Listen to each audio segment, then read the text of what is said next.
beautiful creators, to this next MISTA moment. In this MISTA moment, we will be talking about some mental concepts that are leading us to the inner kingdom and love, but how we've conceptualized them and kind of left out the feeling part. So that way we can really understand through that contrast, because the contrast is how we learn, that we've conceptualized it and we have it mentally what we need to do, and so we continue to do that mentally, but we've forgotten that the main part is the energetic component, because that's how we create our reality. And so using some of these things that we feel like we've really understood in a mental way, to help lead us to the heart part, the energy part, the emotional part. So I would like to start with the first one is you need to learn to love yourself. And this is goes on a lot in awakening, especially like twin flame communities. The reason that you're not in union with your twin or your soul connection that's really, triggering you, is because it's teaching you to love yourself and to go within. And so I see a lot of people, myself included, trying to become better, or look at some of my patterns or my past or my inner child work or all of these things. And what I found is that until I really got to understanding what the energy was loving myself, as opposed to sitting in a mirror saying I love you, or dressing better, or getting a better job, or being more in alignment with something that my soul loves and desires. Meaning, like, instead of a corporate job, I went to serve some kind of way in some capacity to humanity. And those are all things that people are doing to try to have self-love.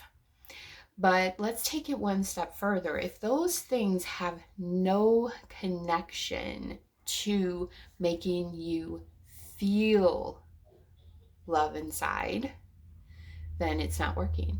Because all of the outer work that we do, or mental programs we run, are really underneath it all a state of being, and that state of being is what magnetizes our reality. And it's been called like dimensions. So if we're in a dimension of consciousness of fear, then our whole reality that we attract is fearful, and everything we see is fearful, and we're just afraid. So when we get to a state of being of love, you can understand that we would love ourselves and others, and everything would just be love. I would look at the sky and I'm in love. I would look at a dress and I'm in love. I would look at every man and I'm in love, and not the romantic ego love. We're talking about love as a state of being. And so loving yourself means that you realize that you yourself are the only one that can be in the state of being of love, and that will create the outer. So that's the union. So how do we get there? So the mental concepts are always leading us in the right direction. Don't get it twisted. We still have to shift some of our thinking, but it's that whole which one's first and which one, and it's really a balancing act between our mental energy and our heart energy. Just mental concepts again, but you can really understand what I'm saying, because that's tales all the time, that we have to balance our mind and our heart. And so what that really means to love yourself is, if I get dressed really nice and look pleasing to myself and feel good, that's the goal. That's loving myself, because I feel better. I have a higher vibrational, because I've done something outside to do that, and it's guiding me to that feeling that I should be able to get no matter what. However, there is a balance.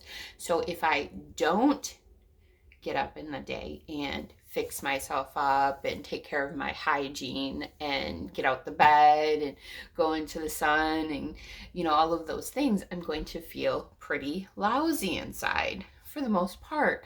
And it's all reflections of what's going on inside.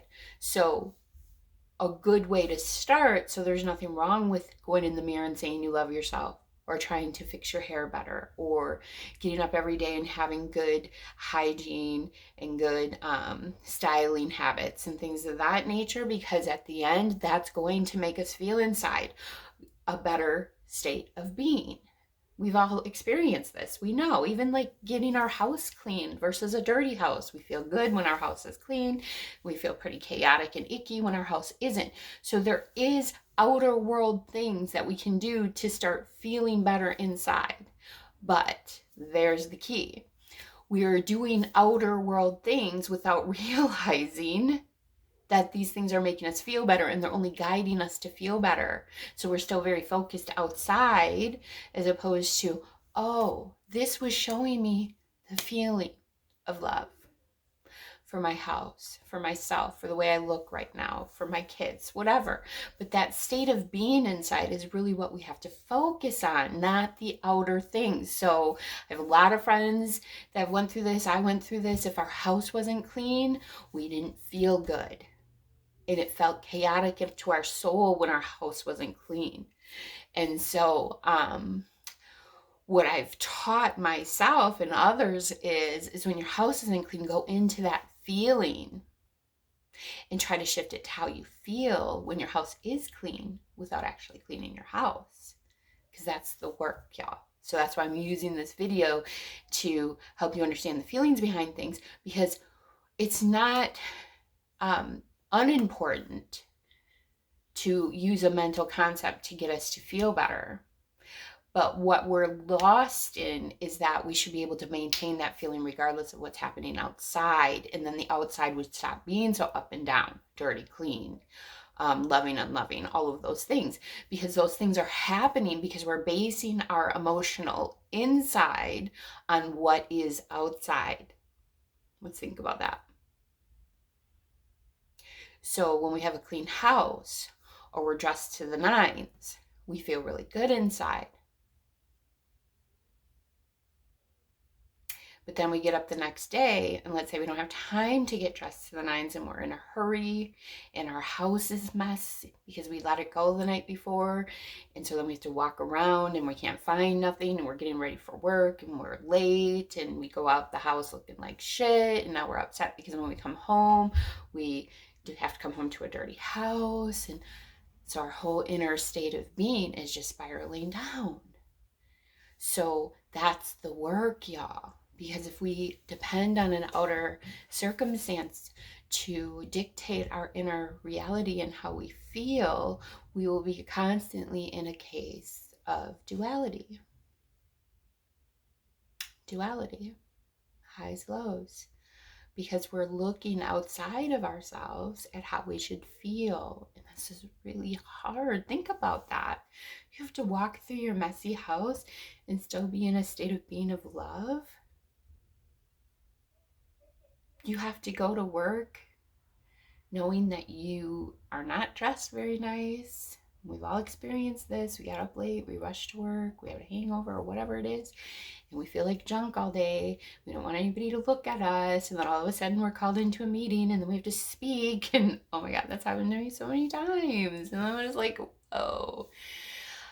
But if I was in an inner state of being, this is the kingdom, y'all. This is heaven. Because if we could maintain that, imagine our whole house is clean.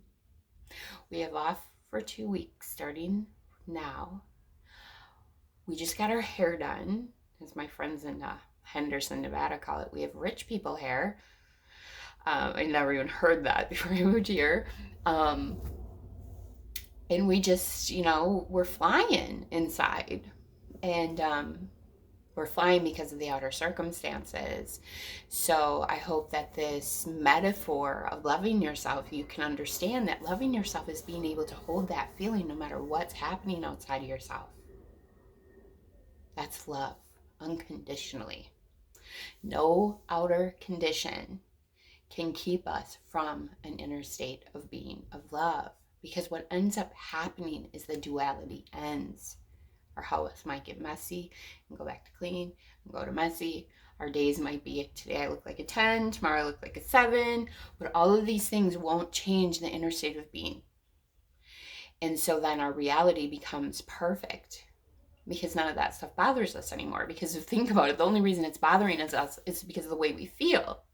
So if we become more in tune with how we feel and get an emotional maturity of balance, then the outer circumstances don't destroy us or dictate how we feel. So I hope that this first one can really help you understand how we've stripped really what loving ourselves means, because we've totally aligned with the mental concept of it, which is the outer ways to love ourselves.